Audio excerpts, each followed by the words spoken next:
Okay, let's go with our video today.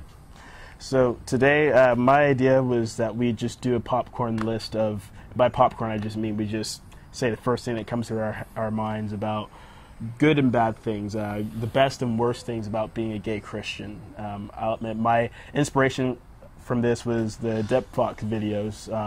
The LeFew family, they made this for 4th of July last year, 2012. And just went around, they had a barbecue at their place and went around asking friends the best and worst things about being gay. And so I decided, for the Gay Christian Collab, why not do something about best and worst things about being gay Christians? So we're just going to take some time just alternating, going back and forth, talking about best and worst things instead of going through all the good things and then all the bad things and leaving you guys all feeling depressed. We're just going to go through a little bit of the good, a little bit of the bad, and back and forth so we have a very balanced perspective. So let's start with one of the good things. What's one of the best things about being a gay Christian? For me, one of the best things, that might sound like a paradox, but one of the best things for me when I came out and as a gay Christian was to, now that I belong to an oppressed minority, I was able to identify probably with the people that Jesus was walking with. That's a good one.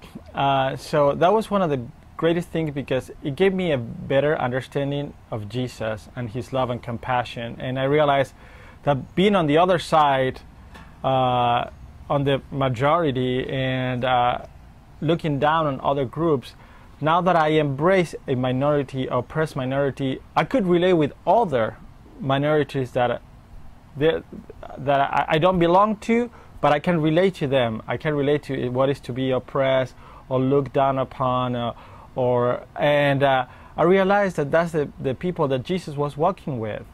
And it was awesome to know that Jesus was with me more than ever. That he was always with me, but this time that it was an awakening on me that to understand that he wants this humble heart and he's with the oppressed, as we always, when we read the scripture, we found that he was compassionate to the oppressed. So that was a great thing to be a gay and Christian for me.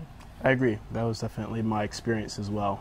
And so with our first good thing, let's counterbalance that first worst thing. One of the worst things. I will say that probably one of the worst things about being a gay Christian is rejection from family and friends.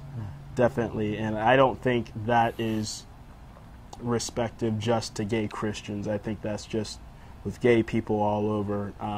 Although here in America and other Western countries, that's becoming less and less of an issue among both Christian and non-Christian. But right now is especially prevalent among non-Christians for coming out to be a non-issue, and for families and friends to be more likely to be accepting of their gay children or gay friends. And whereas within at least within the evangelical Christian communities and more conservative Christian denominations, is still very much you can pretty much count on being rejected, if not abused and verbally and possibly like kicked out or disowned and all of those things. And so I think that's definitely something that we have to sometimes, unfortunately, we have to look forward to. Yes,